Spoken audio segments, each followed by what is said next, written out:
Voda ने finally sun god को reveal कर दिया है। तो वन पीस चैप्टर 1129 के स्पॉयलर्स फाइनली आ चुके हैं। एंड आगे बढ़ने से पहले पिछले चैप्टर का रिकैप ले लेते हैं। क्या बात है, चलिए शुरू करते हैं। स्ट्रॉ हैट्स लेगो किंगडम को एक्सप्लोर करते करते एक बंदे से मिलते हैं जो जाइंट ग्रास हॉपर पर बैठा होता है। वो स्ट्रॉ हैट्स को कहता है कि ये पूरी कंट्री गॉड्स की है, इस रोड पर आगे मत जाओ क्योंकि आगे सन गॉड का टेम्पल है। ये सुन के लूफी बहुत ज्यादा एक्साइटेड हो जाता है और टेम्पल की तरफ भागता है। फिर वो एक इनविजिबल चीज से टकराता है और उसे तोड़ देता है, जिसके बाद उन्हें पता चलता है कि लेगो किंगडम तो बस एक केज था जो कि एक जाइंट के रूम में रखा हुआ है। तभी रूम में एक कौवा और एक सांप आ जाता है जो कि उन पर मिलकर अटैक कर देते हैं। इतना सारा शोर सुनने के बाद सन गॉड कमरे में आ जाता है और स्ट्रॉ हैट्स के पीछे भागता है। इसी के साथ पुराना चैप्टर एंड हो जाता है। चलो अब बात करते हैं नए चैप्टर की।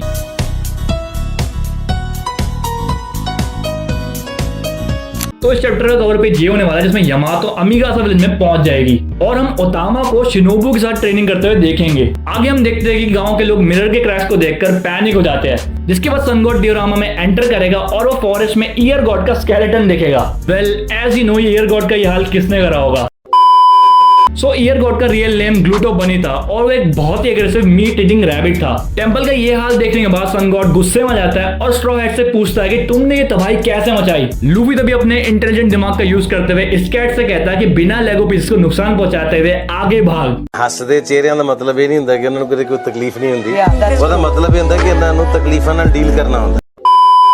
एंड नामी जाइंट के रूम का मैप याद कर लेती है, जिसके बाद वो बताती है कि सीलिंग में जो बादल है वो एक्चुअल में बादल नहीं बल्कि कॉटन है और इस किंगडम से बाहर निकलने के लिए हमें बस एक सीधी लाइन में भागना होगा। आफ्टर दैट हम सन गॉड के रूम का फुल मैप देखेंगे। सो बेसिकली डियोरामा रूम के 2/3 हिस्से को कैप्चर करता है और सन गॉड टेंपल जहाँ पे बड़ा वुडन टेबल है वो रूम के 1/3 हिस्से को कवर करता है। एंड डिक्सटिन कैसल डियोरामा के बीच में होता है और डियोरामा के बैक साइड में एक टाउन, फॉरेस्ट और स्प्रिंग वाटर है। और जो ट्री तुमने पिछले चैप्टर में देखा था यग्drasil, वो मिरर के बैक साइड से चिपका हुआ है, बट ये पूरा नहीं है, बस आधा ही ट्री है।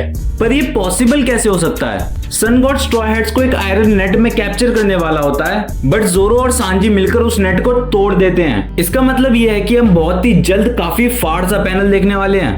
After that straw hats kingdom के दूसरे साइड चले जाते हैं और उसोप एक मिरर को डिस्ट्रॉय करता है अपने ग्रीन स्टार स्कल बम ग्रास अटैक से, लेकिन वो पीछे की दीवार नहीं तोड़ पाता। ये सब देखने के बाद सन गॉड उन्हें कहता है कि ये काफी मजेदार है। वो ये इसलिए बोलता है क्योंकि उसको ये बात पसंद आ जाती है कि अब उसकी छोटी सी दुनिया में बहुत इंटरेस्टिंग चीजें हो रही हैं और सन गॉड चाहता है कि ये सब यहीं रहे और उसकी लाइफ डॉल बन जाए, जो कि इस चैप्टर का टाइटल भी है लाइफ डॉल। और सन गॉड कहता है कि कितना सही था तुम्हें इस किंगडम में देखना।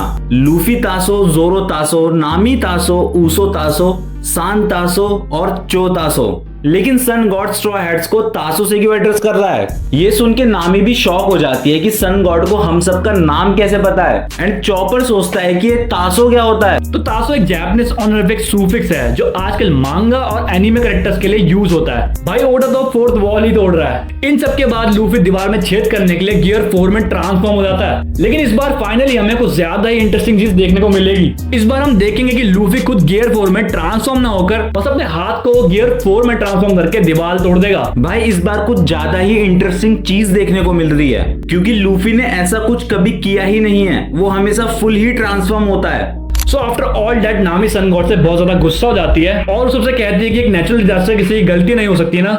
इन सब चीजों को सुनने के बाद उसको कहता है कि अर्थक्वेक, फ्लड्स और लाइटनिंग स्ट्राइक, इन सब चीजों के लिए हम किसी को भी ब्लेम नहीं कर सकते।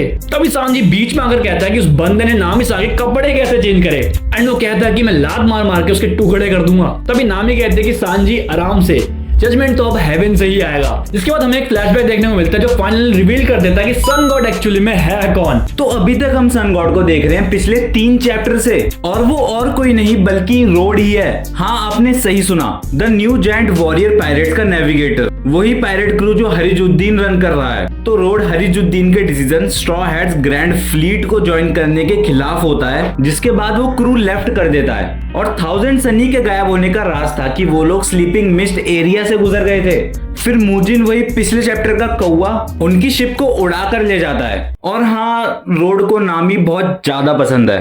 Back to the chapter. जब रोड स्ट्रॉ हैट से बात कर रहा होता है तभी नामी एंड ज़्यूस मिलकर सीलिंग पर बहुत सारे क्लाउड्स बना देते हैं। फिर वो रोड पर एक बड़ा सा थंडर अटैक मारते हैं। इसी के साथ चैप्टर एंड हो जाता है। और लास्ट डबल फाइनल पेज में हम देखेंगे कि लूफी वॉल में होल करने के लिए बहुत ज्यादा एक्साइटेड है और पीछे क्रू भी बहुत ज्यादा एक्साइटेड है वॉल के बाहर का सीन देखने के लिए। फिर लूफी वॉल को तोड़कर वॉल के उस साइड कूद जाता है इस कैट के साथ और लास्ट पैनल में हम देखते हैं कि वॉल के उस साइड देखने के बाद लूफी के चेहरे पे बड़ी सी स्माइल आ जाती है। आपको क्या लगता है वॉल के उस तरफ क्या होगा, एल्बफ या इनल वापस आ चुका है? इन सब में आपकी क्या थ्योरीज है नीचे कमेंट करके जरूर बताना। अगर आप चाहते हो कि नेक्स्ट चैप्टर की अपडेट्स भी आपको टाइम से मिल जाए तो बेल आइकन दबा के सब्सक्राइब करना मत भूलना।